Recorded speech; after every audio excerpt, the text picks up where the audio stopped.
the entire Assassin's Creed franchise on Steam Deck. So we got Assassin's Creed 1, 2, Brotherhood, Revelations, which I forgot to download, 4, Liberation HD, Rogue, Unity, Syndicate, Origins, Odyssey, 3 Remastered. Unfortunately, the original Assassin's Creed 3 is no longer available for purchase, so this is the only one that we have, but it runs worse than the original, unfortunately.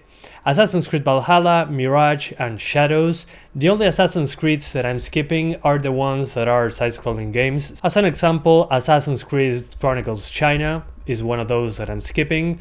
But then the mainline franchise, we're doing all of it, so that's a lot of games. But you might be asking yourself, why do you have all of them on Ubisoft Connect? They are on Steam. Well, yeah, that's true, but unfortunately the difference from having it on Steam versus Uplay is that once you install the game through Steam, if you bought it there, you hit play, it will install Uplay, ask you for your credentials, and then open the game. So there's still Ubisoft Connect to do there. If you want to install Ubisoft Connect like I have here on your Steam Deck, I have a full tutorial in the description. It's pretty simple, but unfortunately, again, you'll have the games in a single package. You have to open Ubisoft Connect from your library. It'll be right here on your non-Steam games, so that's something to keep in mind. And I want to thank the sponsor, Instant Gaming. Instant Gaming is a website to buy cheaper keys for PC, PlayStation, Xbox, and Nintendo Switch. You got the latest games and older games like the ones we're playing today. You got Clear Obscure Expedition 33 for the $33.74 US. And the franchise we're testing today, Assassin's Creed, Unity for $7.53, Rogue for $6.11. Very cheap to get into this franchise on a lot of games on there, including the latest one, Assassin's Creed Shadows. And with this partnership, we're giving away one game each month to one of you guys, so hit participate, follow myself and Instant Gaming in social media. The last winner was Storinator, and he chose Stellar Blade Complete Edition. Thanks again to Instant Gaming for sponsoring this video. Let's continue. Alright, so we start with the first Assassin's Creed. There are some issues that you need to be aware of. First of all, you might not have controller controls, so hold the Steam key and with the right trackpad, go into Options, hit the right trigger, customize controls, and make sure that controller is set to this Xbox 360 for Windows. And when you start playing, you'll notice right away that the mapping of the buttons is actually a little bit weird. So move forward, this is correct. High profile, this is when you start running. In this case, you'd like to use the right trigger, but it doesn't detect it, so right bumper will be arm hand, this will be X on an Xbox controller, open hand, this will be V, head will be Y, feet will be A, then hat switch, this means the D-pad, so this is correct, pen camera up, that's correct, that's the right analog stick up, then same with left and right. Then target lock, I'm going to use the left bumper. Action camera, meh. Map, in this case, make sure to use the select button. And for pause, the same thing, the other button, the pause button, or the options button. Otherwise, you have to pause the game pressing the stick, which is awkward. After doing that, go into the options menu. You can do 800p, native resolution, 60Hz. If you are on an OLED Steam Deck, you can do 90 as well. Multi-sampling, MSAA, maximum. Brightness, I lowered it a little bit, but this is personal preference. Shadows, 3 out of 3. Post effects as well, graphics quality and level of detail. So let's jump into the game. I think visually, it still looks pretty damn good. Yeah, the draw distance and the shadow resolution is not great. Same with the animation. But still, I'm pretty impressed. This is such an old game. It blew me away when I played it for the first time. I didn't have a PC back then, at least not one that could run this game. But anyway, unlock frame rates. As you can see, there are some spikes in the frame time. Unfortunately, it seems to be an issue with the game itself. It's maxing out one core. And even if you lock the frame rate, this will be an issue. If you want to do 90 FPS, you can kinda get there, unless you're in one of these big cities. And this is, I think, the biggest city in the game, actually. So I'm doing this as a stress test. So you can kinda get there, but not really. You can get there, but again, not consistently, so I highly recommend you just lock it to 60. So using the Steam Deck built-in FPS lock, you can do that. But unfortunately, bad news, the game still doesn't get rid of the entire thing when it comes to stuttering. And that's a big problem, in my opinion. This happens way less in smaller cities. I also tried lowering the settings, and that changes nothing. It's maybe the way that Proton is interacting with a DX9 game. This game used to have DX10, but they removed it with a later patch due to a bug. So I have no idea why, but that would have been nice. So yeah, when it comes to this one, battery life uses very little resources, all things considered, so I'm probably expecting 5 hours of battery, 4 to 5 hours. On the LCD Steam Deck, more like 2 to 3 hours. So yeah, let's jump into the next one. On Assassin's Creed 2, we have a similar issue when it comes to, well, the controller support. It will say press enter, but you don't have an enter key, so hold the Steam key, move the right trackpad, and hit the right trigger. Then after that, go to options, right trigger for left click, customize controls, and down here where it says controller, hit this small arrow and make sure you're on controller Xbox 360 for Windows. And with this you have full controller support. So let me see if the controls are correct. This should be X, okay, they're wrong. This should be B, this should be Y, this should be A. This with the hat switch, this is the D-pad. Pause needs to be the start key, map should be the select key, contextual camera, I have no idea. Target lock will be the left bumper, that's correct. Pen camera up and down, this will be the right stick. Same with the left and right camera pan. For centering the camera, I like the right stick, hitting on it. Weapon wheel, I like using the left stick, pressing on it. And unfortunately, for running, you cannot use the triggers either, so right bumper, like in Assassin's Creed 1. And then for the settings, 800p, 4x MSAA, VSync off, and all these on the maximum, so let's get into it right away. Fortunately, the game by default is already locked to 60 FPS, and it's not 100% perfect, at least when it comes to the frame time. I mean, it's better on the frame time when it comes to a comparison with Assassin's Creed 1, but yeah, the game cannot go over 60. I haven't found a way to do it. So yeah, a 60 FPS lock with 4x MSAA should be more than fine. The game will look super sharp, especially on the smaller screen. And these games are, almost all of them, are 16:9, so you have black bars at the top and bottom of the screen. So that's something to keep in mind.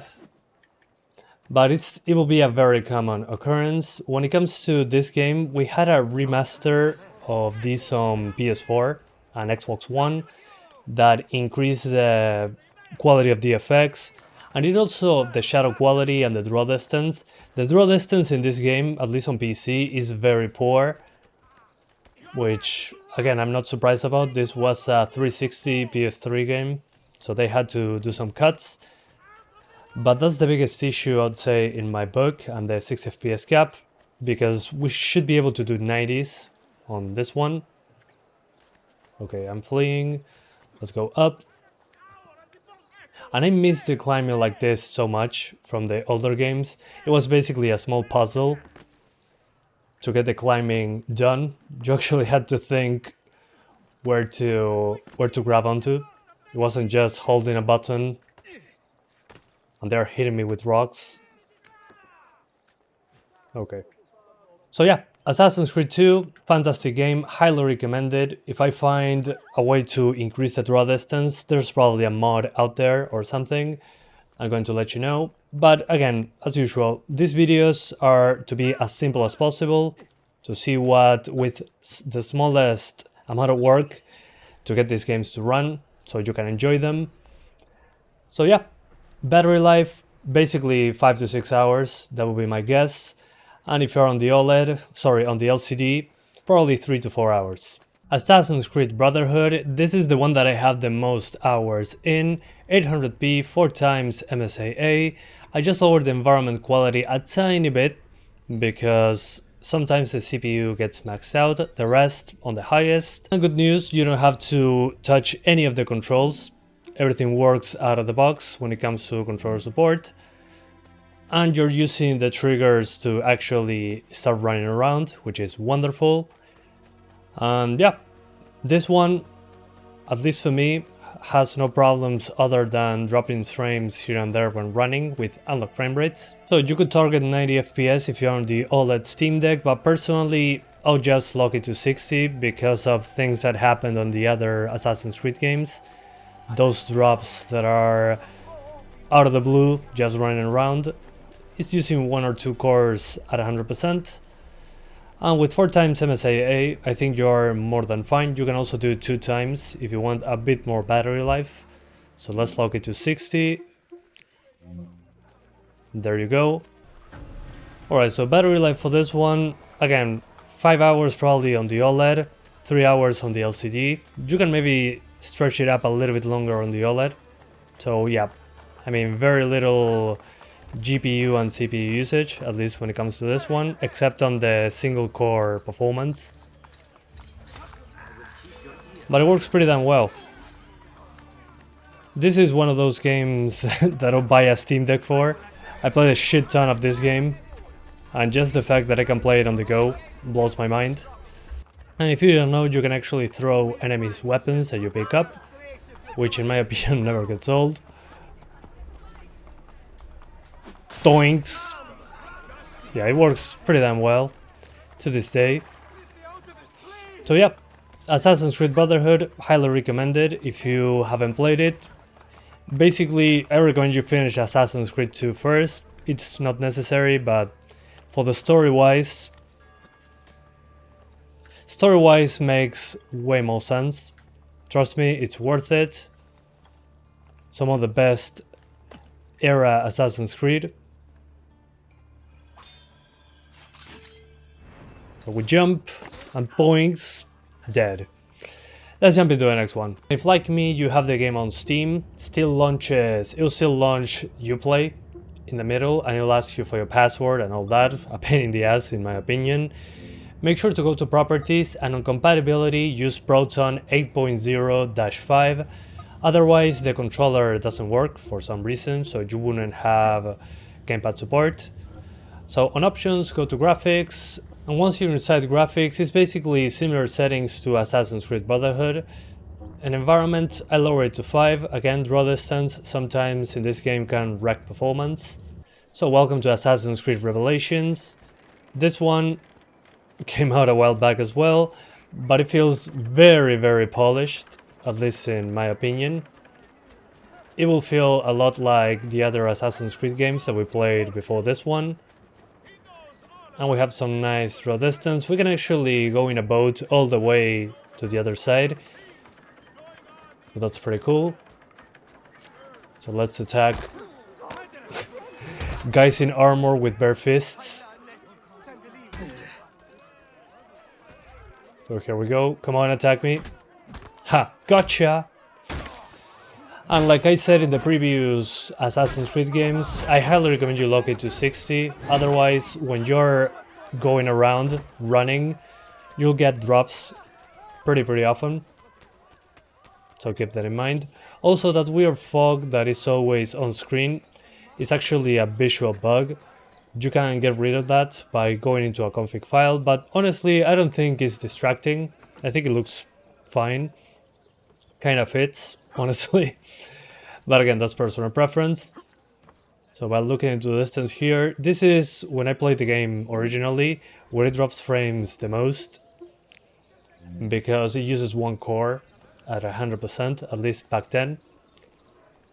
So lock it to 60 for the best battery life, probably 5-6 hours of battery on the OLED. On the LCD, more close to 3 hours, at least locked to 6 FPS. And there are no complaints on this one either. I wish we could push the shadows further, at least when it comes to draw distance and pop in, but if there's a mod out there, please let me know. This is one that I also played quite a bit on the PlayStation 3, I think it was. I had a PS3 physical copy. I was super pumped after playing Brotherhood. So yeah, no complaints on this one, honestly. Just lock it to 60, enjoy the game, and make sure you're using the Proton version that I told you a second ago. Otherwise, gamepad doesn't work. Not sure what's going on there, but that's the solution as of right now. So yeah, let's jump into the next one. Assassin's Creed 3 Remastered. So this one, 800p. Normal environment for performance reasons, textures on high, no VSync, screen space reflections on, you can disable them for a few extra frames but not a huge difference, ambient occlusion on, resolution modifier at 100%, so native, anti-aliasing on, and no motion blur, just personal preference. Alright, so once you put those settings and you get into the game, you might notice lower performance than me. Make sure to restart the game after changing the settings, because the environment quality seems to take effect once you restart the game. So this one, unfortunately the original version of Assassin's Creed 3, the non-remastered one, the one from back in the day, is no longer available for purchase, so your only option to buy the game is the remastered version, which unfortunately runs worse. It has better use of the CPU than the original. The original was one of the worst PC ports when it came out, I remember. Now we can kind of brute force it with better hardware, but still. The remastered version also doesn't have a shadow quality option for some reason, which I find pretty odd, all things considered, because the original did have a shadow quality option. But hey, it is what it is. So performance here, personally, I'll just either lock it to 50 or put it at 45 or 40. In cities like this one, you're going to notice drops in performance, especially when fleeing enemies like I'm doing right now. Mostly upper 40s, low 50s. But again, I'm doing this on purpose because there's a lot of characters. Once you get outside the cities like this one, in this case I think we're in New York. It's been a while since I played this. It's a stress test that I'm doing. So most of the game should be better than this, that's what I'm trying to say. But you need a reference because at some point you're going to arrive to the cities and you have to do stuff in there. We gotta be realistic. So yeah, for best battery life, I'll probably lock it to 45 or 40. So my advice for this one, again, that lock for better battery life. And when it comes to battery life, unfortunately, it will be more like 2 hours on the OLED, that's my guess, or 1.5 hours on the LCD Steam Deck. So yeah, other than that, the game runs fine, works as expected. Assassin's Creed Liberation HD, so 800p, environments on the highest, textures on the highest. Anti-aliasing, you might be asking yourself why on normal and not on very high. Well, very high is basically half the performance, high is 3/4 of the performance, and normal runs significantly better. Image quality, I don't know what they do with the anti-aliasing quality on this one, so keep it on normal, highest shadows, and no VSync. Well, this was originally a PlayStation Beta game, then we got the HD version, and well, it looks pretty good, in my opinion. They did a good job with it. The draw distance, of course, is pretty limited. And the anti-aliasing on normal, really, I didn't notice a huge difference when it comes to image quality. So I'm not sure which technique they're using that kills the frame rate that much. Maybe the option is bugged. And also the game is locked to 62 FPS, so let's lock it to 60. We don't need those 2 extra FPS, at least in my opinion. So there we go. And also it helps when it comes to battery life. If you want even more battery life, I recommend you lower the shadows and the environments to high and you'll be good to go.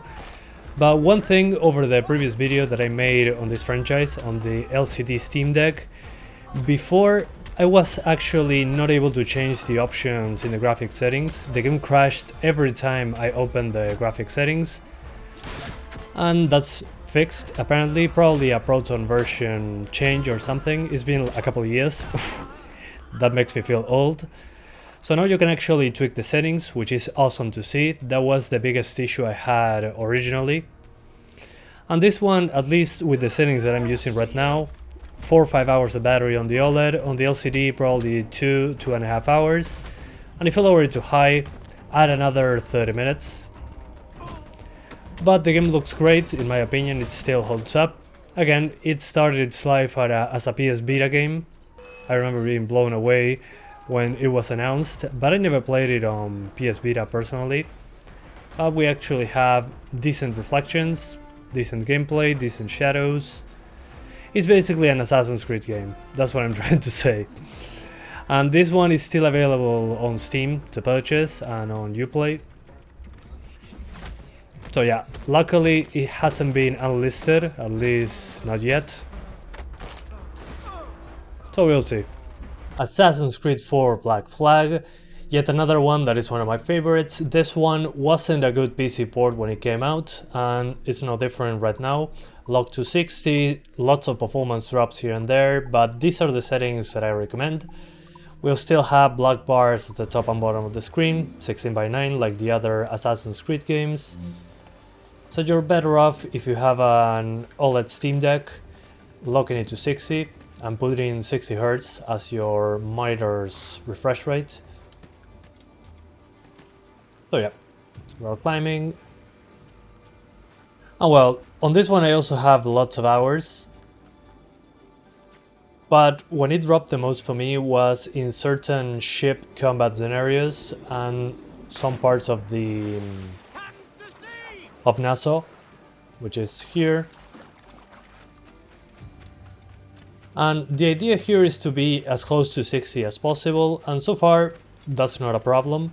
Again, there are some drops here and there that I'm going to show you in a moment, but running around the city like this, the pirate city, it's okay. Very minor combat, here we come. Yeah, basically nothing. Also, it's using very little GPU, but there are some stutters here and there. Let's go to another location.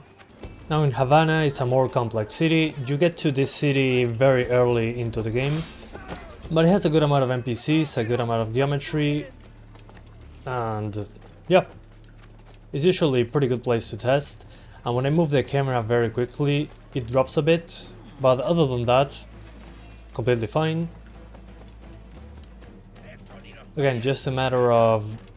I mean, if you don't look at the FPS counter, it's very hard to notice when you very quickly move the camera. But it exists, so I have to mention it. But despite the heavy combat with multiple enemies and friendlies, it's still there. And those drops below 60, as you can see, are not GPU related. The GPU is not maxed out in those moments. So yeah, not sure what's up with that, but it's very, very minor, at least in my opinion. Okay, so now I'm sailing the high seas. Let's attack a ship.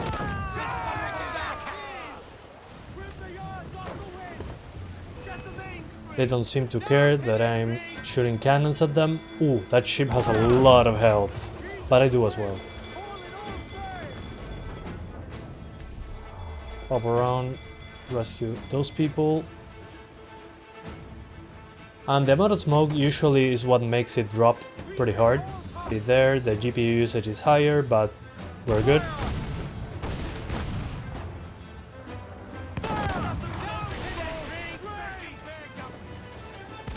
Weak point.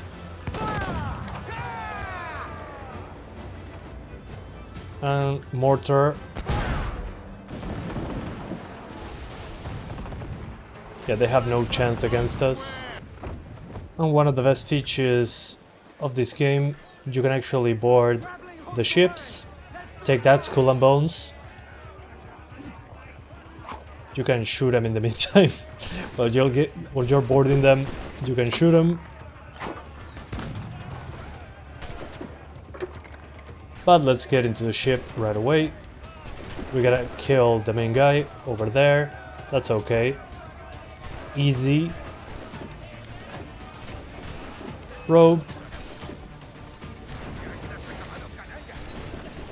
And here in the middle of the ship, when there's a lot happening, it drops into the 40s very briefly, especially with multiple NPCs on screen, which is when it dropped the most for me when I first played it, even.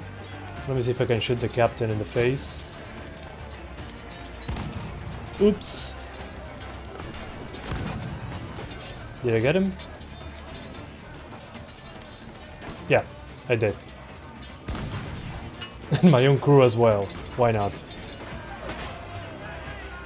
Okay, I got all of them. They're down. We took the ship. And you decide what to do with it, basically. Great mechanic. I wish we had a remake or remaster of this one. Apparently, due to rumors, we're going to. So yeah, let's jump into the next one. Assassin's Creed Rogue. This game released the same year as Assassin's Creed Unity, but for PS3 and Xbox 360 using the Assassin's Creed 4 Black Flag engine. And basically the settings are something like this. It actually runs way better than Black Flag. It's a fantastic port in comparison, which is not super hard to do, I guess. And this game is also locked at 62 FPS, so we locked it to 60 using the Steam Deck built-in FPS lock. And well, GPU usage, completely fine. Let's get some enemies. And there's not really much to say. This one, when it comes to battery life, easily 5 hours on the OLED and easily 3 hours on the LCD. That's my guess so far for what I've been playing. It's not a hard game, but you can make it more challenging than Black Flag. I noticed it a little bit more difficult than Black Flag actually, which is a good thing. I thought Black Flag was way too easy. And this one is way more stable. As a PC port, it blows Black Flag out of the water. Hahaha. He said water in a pirate game. So yeah. This one I highly recommend it if you never tried it. You're basically a Templar. Yeah, no spoilers, it was all in the marketing material, so I'm not surprised. And if you want a bit better battery life, put everything on medium and low, and you should have maybe another 30 minutes of battery. So yeah, that's Assassin's Creed Rogue. Highly recommended. I think it's a hidden gem, personally, because not a lot of people paid attention to it. Again, it released the same time as Assassin's Creed Unity, when the PS4 was the new console. So I think it went a little bit under the radar, personally. For Assassin's Creed Unity, now we're jumping into the PS4 era. 800p, we're still on 16:9, unfortunately. The game does have an option for stretching. This means that it will stretch the image, so you use the entire screen. Personally, I don't like how it deforms the image. So in advanced graphics, we're using basically this. You can copy. Pretty simple. Unfortunately, going lower than this doesn't change performance that much. Alright, so we're here in Notre Dame, which is very tall. Let's jump down. Let's see what happens. There's a lot of NPCs on this one. In my opinion, still super graphically impressive, but it crushes the CPU. Funnily enough, it runs better than when I tried it 2 years ago. Now we're mostly, at least in the crowded location, into the 40s. The thing is, the first time you do an attack, the game has a stutter, but after you do that attack, that's it. You don't need to do anything else. Seems something similar to compiling shaders, but I'm not sure what is it exactly. And in the case of this game, for stability purposes, probably a 30 FPS cap or a 40 FPS cap if you don't mind some spikes here and there. Let me see if I shoot this enemy. Bonk. That makes all these NPCs want to flee at some point if I draw out my sword.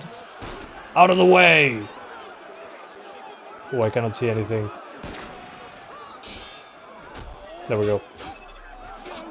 So as you can see, despite all the chaos that's going on, we're still pretty up there into the 40s. Which is interesting because it was into the 30s more often on the video I made 2 years ago. As time goes on, usually we get better with Proton. This seems to be no exception. So if you can get to this frame rate, lock it to 40. If it's hard to maintain 40s, lock it to 30, but native resolution, the game still looks fantastic even to this day. And the game is 11 years old, so that's super impressive, at least in my book. But with the good visuals comes a big cost, which is not hitting 60s, obviously. But again, this is a PS4, early PS4 game, so it kind of makes sense. It's a big jump in visuals over the previous games. On Assassin's Creed Syndicate, in comparison to 2 years ago, I was getting crashing on startup. Well, to fix that, either on Ubisoft Connect or Assassin's Creed Syndicate, if you have it on Steam, go to Manage, Properties, Compatibility, and make sure the Proton version is 8.0-5. Otherwise, you have a lot of crashing on the game's startup, you won't be able to play it. When it comes to the video settings, I chose 720p because if you choose 800p here at 16:10, you have a stretched image like in Assassin's Creed Unity when you put stretching on. Here in graphics, basically the high preset, going anything lower than this wasn't a huge performance difference, at least not on my Steam Deck, so welcome to Assassin's Creed Syndicate. As you can see, black bars at the top and bottom of the screen, as usual, 16:9 like all the other games that we tested today, basically. But we're on the high settings preset, and it looks pretty damn good, at least in my opinion. Right now, it just rained, like in every British environment, always raining, or out of the blue. We're going to do daytime as well. But the thing is, once we get into the street and start going at it... Okay, so now I grab the carriage, and as you can see, we're dropping into the 30s. So why does this happen? Well, this game is pretty CPU heavy. As you can probably notice, the CPU usage goes high, very high, especially when traversing. This is not exclusive to the Steam Deck, this happens on my PC as well. When the game released, I remember that was a big issue. Now the sun is back, awesome. So if I ram other vehicles and stuff, it starts dropping again. My advice for this one is to actually just lock it to 30 FPS. This one is pretty damn intensive, so that should give you the most consistent experience. So again, the big thing is when you're traversing like this. When you're doing hand-to-hand combat and all that good stuff, it's not a big deal. You can also go to the roof of the vehicles and jump from one to the other, which I find pretty damn cool. But once you get into the road, I mean, it's completely fine. No big deal. Because we're staying in a very close location. We're not doing much when it comes to traversal. So that's when it gets difficult. Other than that, yeah, it's completely fine. So, again, advice, 30 FPS. That's what I recommend. Just to have a more consistent experience overall when traversing, when fighting, and you get more battery life at the same time because you don't have unlocked frame rates. But in my opinion, the big thing to note is that you have to use that Proton version that I told you at the start of this part of the video. Otherwise, the game doesn't work. It crashes at startup. But once you have that, it's completely fine, as you can see right here. Let's jump into the next one. Assassin's Creed Origins, this one 800p, 100% resolution modifier. Then on graphics, basically the high preset. I'm going to tell you why in a moment, but something like this without the volumetric clouds. That's the only difference from the full fat high settings, and that's basically it. Then when it comes to anti-aliasing, if you put it on low, low actually lowers the resolution a tiny bit more. So if you want to cap the frame rate and have a little bit less GPU power being utilized, keep it on low here. I'm going to keep it on native because it works completely fine. Then when it comes to the dynamic resolution option, at least for me, it wasn't working fantastically well. So that's why I'm not using it. But the main thing with this game, at least for me, was CPU performance. The CPU performance was pretty poor since the beginning. I remember the game using the entirety of my CPU when it came out, and my, back then 4 Corsair threads was a lot, if I remember correctly. So the cities like this, Alexandria and all that, that's when it suffers the most when it comes to the CPU and the GPU as well. So let me also do some combat. Okay, I'm back here. And now I'm going to turn them on fire by destroying this. Oops. Come on. Not that button. There you go. And now the torch to turn myself on fire. If it allows me, there we go. Perfection. It actually did work. And that's when it drops into the upper 30s. So yeah, when it comes to performance, I'd say it's better than I expected, but I'll still lock it to 30 because it likes to drop at least when you're in combat, which is very important. But again, this is a city scenario, so this is where it ran the worst for me so far. That's why I put fire on screen as well. Okay, it's gone, reduce to atoms. This is actually the one that I played the least amount, but people always say it's fantastic. And they're probably right, but I didn't have time to finish this one, actually. Alright, and now moving around the town over here. Again, one of the ones that has the most geometry, Alexandria. Yeah, we're still dropping into the upper 30s, and here we're actually also GPU limited, but the CPU, look at the CPU usage.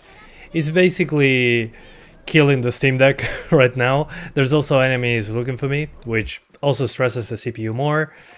Again, my advice for this one, for battery life purposes, also, is to lock it to 30. Using the built-in FPS lock from SteamOS. There's also an option in-game to lock it to 30. You can also use that for a better frame time. But yeah, overall, completely playable. But like in Syndicate, I'll lock it to 30 due to CPU limitation. And some GPU limitation as well. You can lower the anti-aliasing to low to have some lower rendering resolution. But again, the main limitation here, CPU. On GPU we can help, again with that anti-aliasing option, but it won't be a fix. It won't magically hit 40s across the board. But you can do 40s outside of the city, especially at the beginning of the game. So all up to you at that point. Let's jump into the next one. For Assassin's Creed Odyssey, similar to Origins, 800p. On the graphics, anti-aliasing you can lower it to low to get some extra GPU performance. On low, it actually lowers the resolution a tiny bit. But it's basically the high preset with medium fog, low volumetric clouds, medium ambient occlusion, and low depth of field. And that should give us the best balance. But you'll see a similar trend to Origins. You got a big city, as you can see. I chose this place due to that very heavy CPU performance on that one. A good amount of characters. And well, this is the area that destroyed my CPU since the game came out, once again. So, stress test, a classic. And there's not much that you can do about this. Going lower than high doesn't fix the problem. This part drops frames no matter what. It seems to be way more stable than when I tried it 2 years ago on the Steam Deck LCD. So that's good to see. Way less stutter. GG to the Proton team, I guess, and the driver team. But this game, again, super heavy on the CPU. My advice, like on Origins, is to lock it to 30 FPS. If you lock it to 30, it should be completely fine. Easier on the GPU, so you get more battery life, probably 2.5 hours. More closer to 2.5 hours. And on the LCD Steam Deck, you probably get 1.5 hours, so 90 to 100 minutes. But this game is very difficult on the CPU. The fact that we can play on a handheld blows my mind. But again, just lock it to 30, have fun. Great visuals, super crisp on the smaller screen, considering its native resolution with anti-aliasing on. Yeah, I don't have much more to say about this one. Very similar situation to Origins, although the stuttering situation is a little bit improved. For Assassin's Creed Valhalla, 800p on graphics, low anti-aliasing to have some improvement to the performance, the GPU performance. This lowers the resolution a tiny bit. Then basically a mix of medium and high settings. Medium volumetrics, you cannot go lower than medium, unfortunately. Then the environment textures on high, same with the character textures. And there's FSR1, but it doesn't look particularly great, at least on this game. Oh, well, you can also do high anti-aliasing, but you're a little bit borderline 30. And I think like this, the game still looks fantastic, especially on the smaller screen. I think there's no reason to go high anti-aliasing on this one. The resolution drop is very, very minor, and you get way more room to spare when it comes to the performance. So here we go. The 7 Vikings take it over this small village. Let's see how the combat goes. I forgot how to dodge, but that's okay, I'll get it back. He's gone. Yeah, I mean, it doesn't seem to be difficult to run overall. It runs better than 2 years ago though. I think that's, again, the driver updates and OS updates are probably doing the heavy lifting. Which is good to see. Just with software updates, seeing improvements in performance generally. There we go, fire on screen. That's perfect. But, yeah. The AI is not great, let's be honest. But other than that, performance seems to be pretty damn good. Again, here I dropped into the low 30s 2 years ago with the smoke on screen. So yeah, it's working pretty well. I was honestly expecting worse. And somehow I landed that.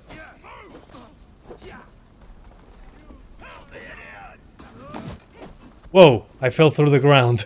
I don't know how I did that. Let me skip ahead. I basically have to reload the save. That bug, I went through the ground endlessly falling until my character decided to die. So yeah, what I was saying is performance seems to be pretty damn good. In my opinion, lock it to 30. That should be the solution overall to have a more consistent experience. There's also an in-game FPS cap if you want to use it. But overall, performance is pretty stable so far. I would again lock it to 30 because it loves dropping below 40 like Syndicate. Although on the CPU side, this game does a way better job because it's a DX12 game. Usually those are less CPU intensive. So that's a big win for Assassin's Creed Valhalla, at least in my opinion. The game itself, well, pretty bloated, and I find it pretty boring personally. But it's there. It exists. So if you wanted to play it on the go, you can. And it looks pretty damn good, considering it's a portable machine. For Assassin's Creed Mirage, on this one, 800p, then you have an optional FPS limit, which I'm going to show you later.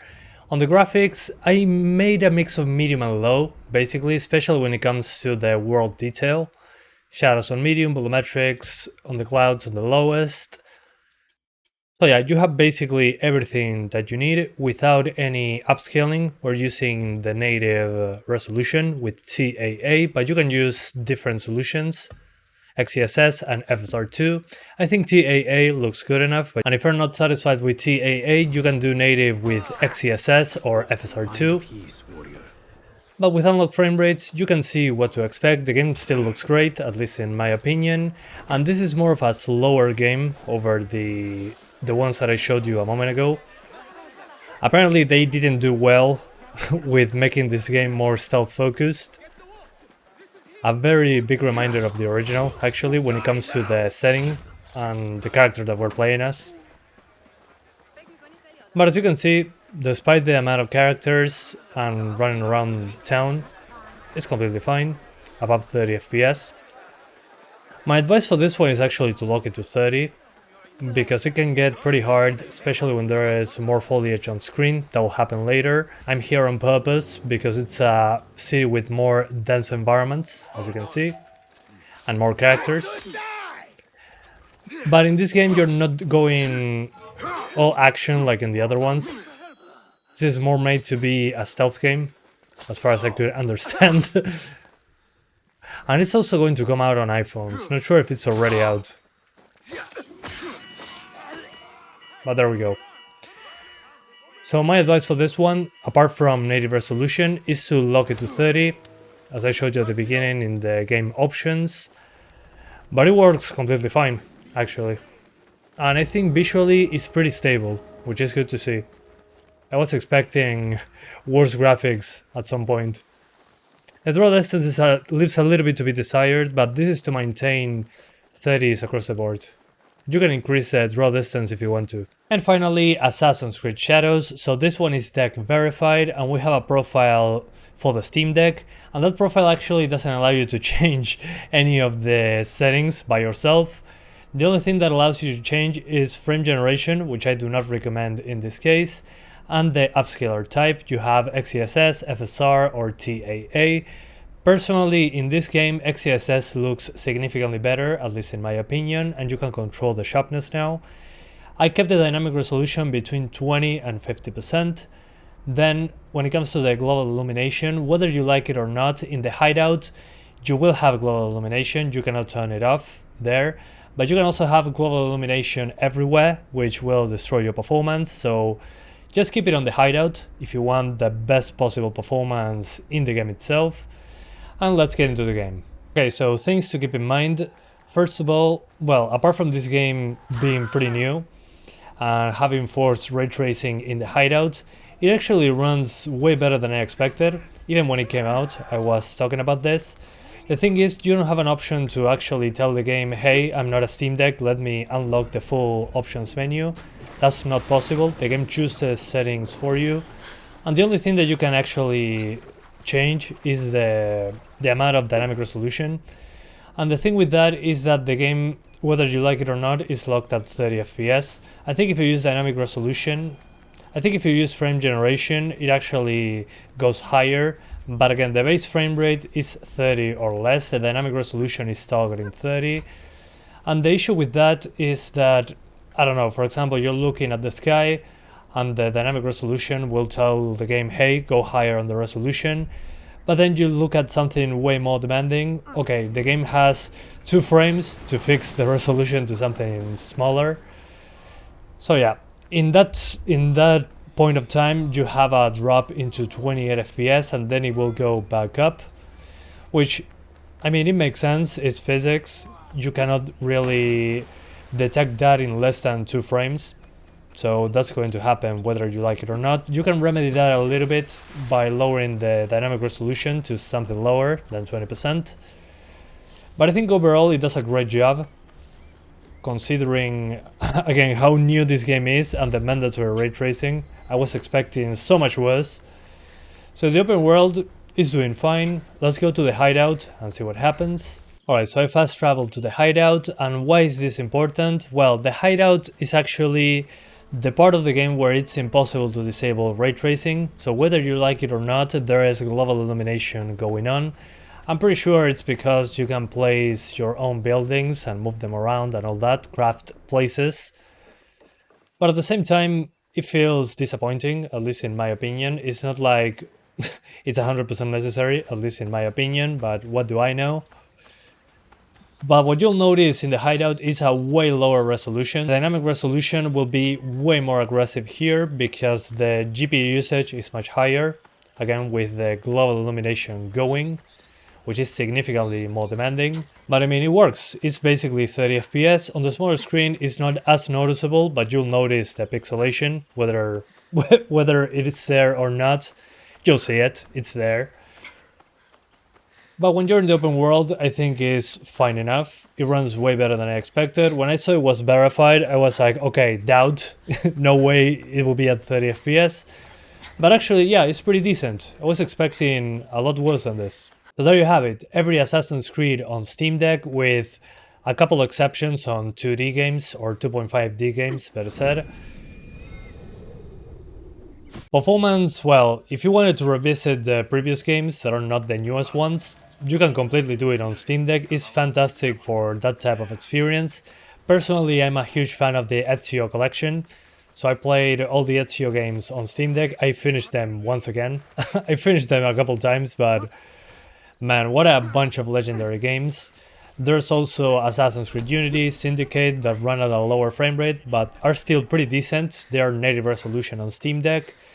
The only ones that actually have a big difficulty are this one that has a very aggressive dynamic resolution. But then when it comes to the other ones in the franchise, mostly the CPU limitations are the biggest deal, but the resolution basically stays basically native on almost all the games, which is a big plus if you ask me. The main thing that bothers me is that most of the games are 16:9, so you have black bars at the top and bottom of the screen. And the other problem, as usual, Ubisoft Connect. I mean, whatever, is their own launcher.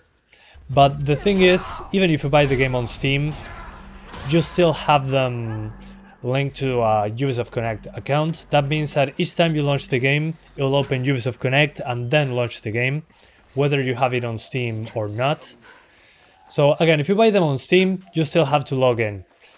And when I was testing these games, the Ubisoft Connect launcher asked me for my password almost every time to play these games. And that's a big deal because, well, first of all, when it asks for your password, I'm guessing it's connected to the internet. It's trying to get an internet connection. How long can we have not be connected to the internet in order for the games to launch? If that's once every week, it's still a problem. I think we need a better solution for launching those games, at least on the Steam Deck, to be able to, I don't know, you're on a plane, you want to play some Assassin's Creed Unity, and you don't have an internet connection, so you cannot log in and play the game. Well, that's a bummer, if you ask me. The solution there would be to actually open the game with an internet connection, then lock the Steam Deck, and then wake it up from sleep mode when you're in a place without internet. But again, that's not an ideal solution. It should work right out of the box without having an internet connection, at least in my opinion. The first connection, okay, whatever, for installing the game for the first time. But then when you're actually getting to play the game outside of your house or, again, a place without internet, I think it should be more permissive when it comes to that. I don't know if that's a word. And when it comes to the Assassin's Creed franchise, it's pretty surprising that you can play all of them on a portable machine like this one, considering that the latest one is a very, very GPU heavy game. But again, my advice is to play everything behind Syndicate. It's completely fine. And that's about it. Thank you guys so much for watching. Let me know which Assassin's Creed you'll be playing on Steam Deck, and if you were surprised with the results. I certainly was, especially with the performance increase over 2 years ago. So thanks again for watching, and I'll see ya next time. Bye guys!